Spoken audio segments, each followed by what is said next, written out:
Alright, welcome back to SOS. I'm Stas Arm Badass. Sippy Cup. And this is my really long antenna. Alright, what you got? We're going to talk about thermal death. Thermal detonation. Thermal death. Just all about heat. What kind of heat can we use to kill off our nasty germs and bacterias and microorganisms? Because heat is the most 100% sure way to kill things, right? You throw something in a fire and it dies. And most people ask this question about boiling point and boiling water purification wise. Oh, there's just so many different points of views, and just no, you only need to boil it for 3 minutes. Well, if it's stagnant, nasty water, I'm not going to boil it for 3 minutes, because I'm going to tell you all about thermal death time, all that thermal death. I've said before I'm going to quote my words, that at boiling point, when you see it boil, you're good at that point for water that you've received from a tap. Stream, yes. From a stream, like from a creek bed, like a creek bed water source. You know, at boiling point, when you see boil, then you're good to go. You can go ahead and you can drink it if you want to. And then I'm just gonna lay it down. What is the most efficient type of heat to kill off everything? Okay. So we'll get into it. We're gonna lay into it. Because heat is definitely the #1 most proven way to preserve food, and also to sanitize like medical tools and equipment and stuff, like autoclaving and such. So we're going to get into all of that. Very important information that you should share with other people so that they have this knowledge. Yes. Because if SHTF pops off and you don't know the decent amount of time to boil something, it's going to get very dangerous for you and your loved ones. I'm just throwing it out there. I'm not a fear monger, like people say. The rumor of the red bearded dragon. People don't get my comedy or my sense of humor. The people that are subscribed to this channel get my sense of humor and get that I'm not fear-mongering, that it's meant to be fun and entertaining, and we've been called, what is it, funny informative? Isn't that like the phrase that goes around? Yes. Funny informative? That's what it's supposed to be. And so all this stuff is coming right from Mr. Tortora's microbiology book. Sweet! So that's great book. Legit. This isn't facts I pull off from Wikipedia. Great book. So, there you go. Alright, so there's different types of bacterias and microbes, so it takes different levels of heat and time, temperature, for them to kill certain things. You know, you can't just say, hey, I'm going to boil this and everything will be killed. No, because you still have endospores, and there are some endospores that you'd have to boil your water for 20 hours. So it's just, I mean, it doesn't happen as often, especially in the now times, because we live in a controlled environment where we have all of our, water plants and so on. But, you hit in a natural disaster, any type of, SHTF scenario, that environment, the control just went down in a mudslide, and you don't know what got contaminated and what water source. So it's going to be a little bit different. And you'd rather play the better to be safe than sorry game, because at that point in time, we're not going to have the luxury of making it to a hospital and get all sorts of resources with drugs and treatments. So this is just definitely to kind of help you be in that better safe than sorry area. I mean, because Billy could be pooping in the creek bed up the hill somewhere, and we don't know Billy's pooping in the creek bed. And, do you want to drink? Or the raccoons are having a poop party. Yeah, they could be having a poop party. I'm just throwing it out there, because the raccoon ordeal and then beaver fever is not cool. Raccoon fever, raccoon fever is worse than beaver fever, but the raccoon fever is like something that's like the hunter that went through the woods and like he touched a log that a raccoon had pooped on and took that, and raccoons are like classified with me in my mind as rats. They're just rats. It's like eating a rat, a big fat rat, and eating rats and raccoons. Like that's pretty much the category I put them in because they're disgusting. They carry a lot of disease and disgust and grossness, nastiness. All right, so our 3 factors that we're going to go for basically the boiling water, right, is the thermal death point, is which, you know, the lowest temperature that you can kind of kill these little suckers and kind of get away with it, you know, without getting sick. And then that also goes hand in hand with time, for boiling, the thermal death time.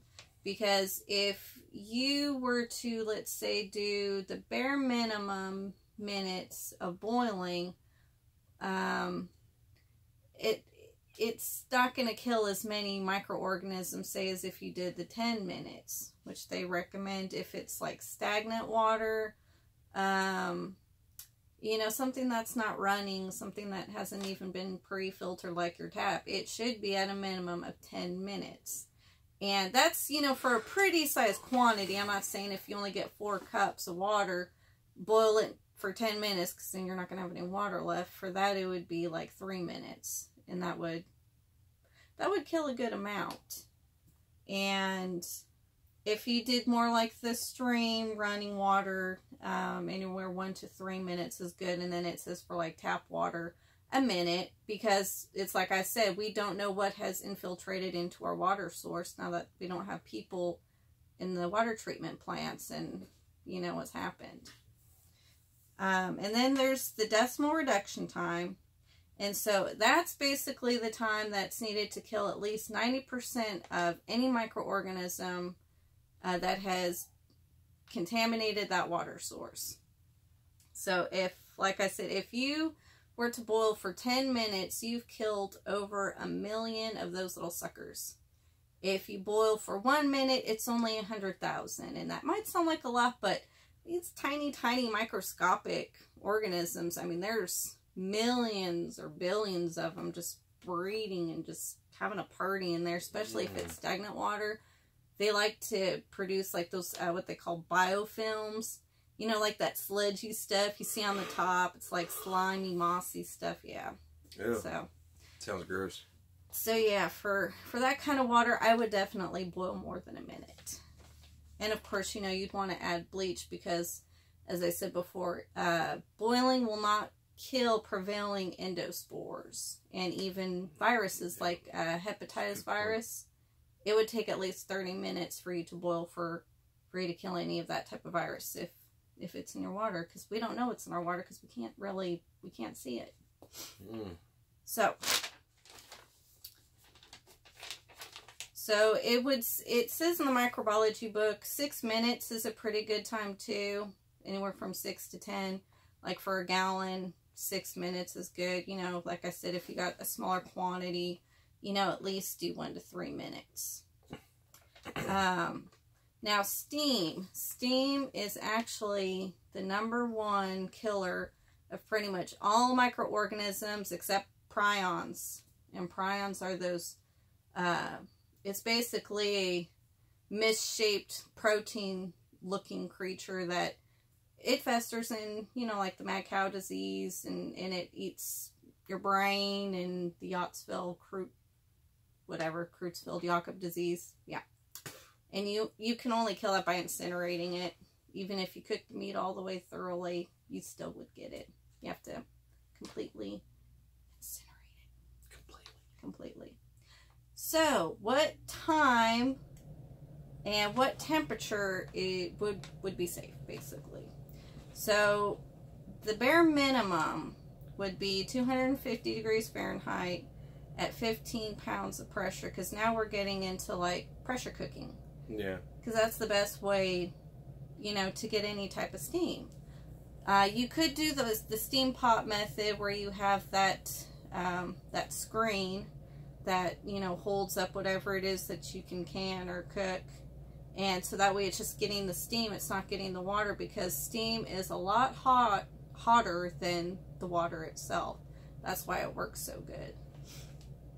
And if you want to kill those hardcore endospores, it's 275 degrees for at least 7 minutes. So I heard a rumor that that the Walmart is actually doing a sale on pressure cookers, and I thought this was the weirdest thing ever. That they're doing they've dropped the price from like normally it's like $50, but now it's marked down to like $18. And that's the Presto canner. I don't know what the deal is, like if they're, because it's like that here, and I was looking at that like, why are they marking this stuff down so low? I'm assuming that they've probably come up with a new upgrade, maybe, or maybe they're just making it obsolete, like the wood burning stoves. Could be. Don't want people canning. We preppers and survivalists see through all this craziness, and you got to get it now. You got to gather your eggs now before. Because you could use that for something else. You know, those pressure cookers are cool too, because they do come with temperature gauges that you can buy, and it'll show you exactly the temperature that it's on, and you know, it gives you its whole book on what size, how the book long. Someone asked me if there was any good recipes, and they had just bought a Presto canner. I said, and someone said that, hey man, I just bought a new Presto canner. You got any good recipes? Look in the Presto canner book. That's the book. It's got deer meat. It's got bear meat. It's got rabbit. It's got shellfish. Different types of shellfish. Game meat, all sorts of stuff. Vegetables, fruits. Everything. I mean, you need to know how to can it. You can figure it out pretty quick just by looking in the manual that comes with the Presto canner. Yep. Because, you know, not only can you use it to can food, but you can actually technically use that as an autoclave to steam clean your, like, medical supplies, like your syringes, anything that's metal, your hematocrits, any, you know, scalpels, what have you. You can technically use that. You don't need to get the big fancy industrial ones that, you know, these medical facilities use. So you can use your own pressure cooker to clean those. That's a good point.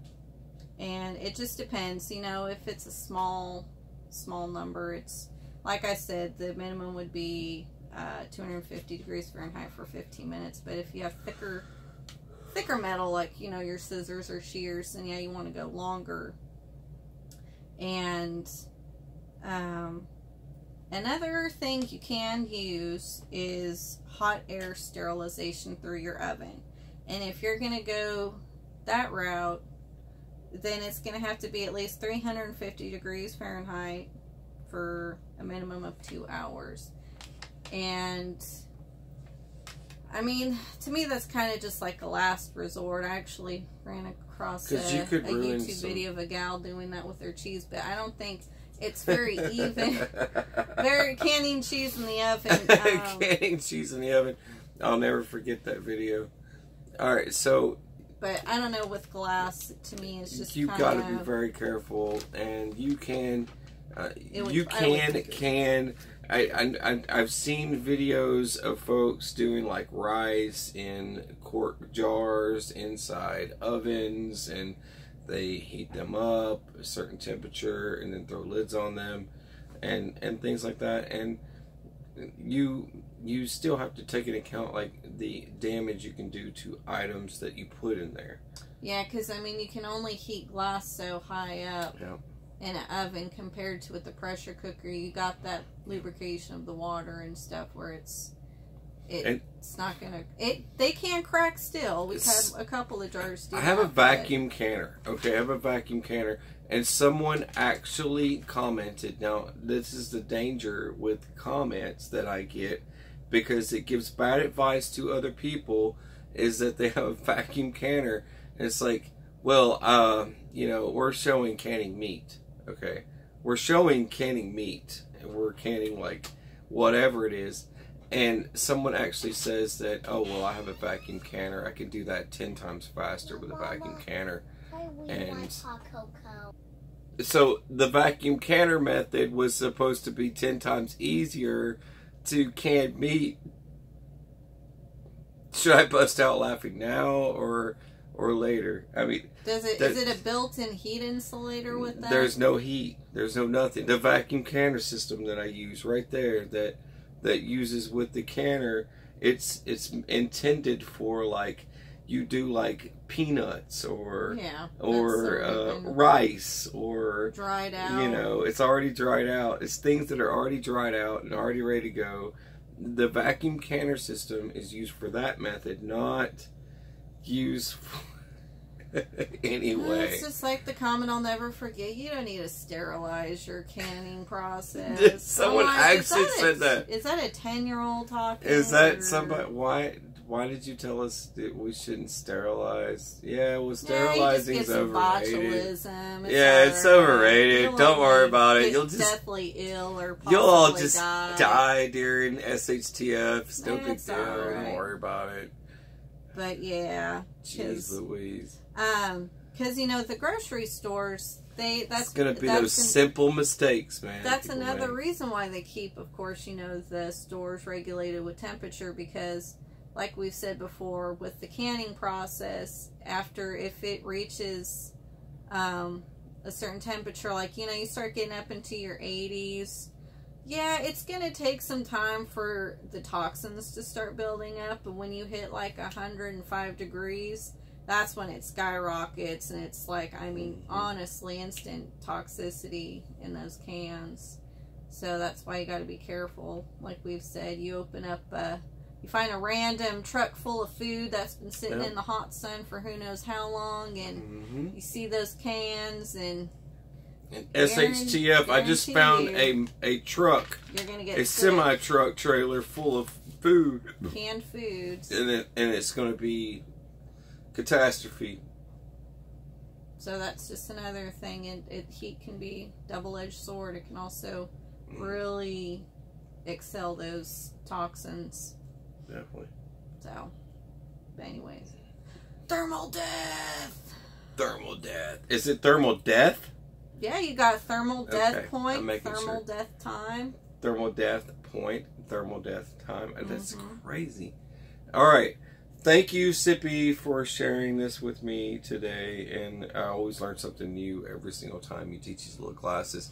So, please share this information with folks, because people need to learn this stuff. I mean, this is stuff during SHTF is going to get folks killed. It's real simple. If they don't know it, I mean, these are things you don't think about. I would never have thought you might not stuff have, like this if I didn't read or take my microbiology class. Like I said, you might not have the books she has, or you know, the training that she has, and she's trying to share with you guys so you guys don't die. So at a cheap rate. At a cheap rate, very, very cheap rate. You know, I could do videos of just a bunch of gear all over the floor and take a picture of it, and it would get like 1 million views. And videos like this don't get as many views, so just help us out. All right, God bless you guys. Take care. God bless, and we love you guys.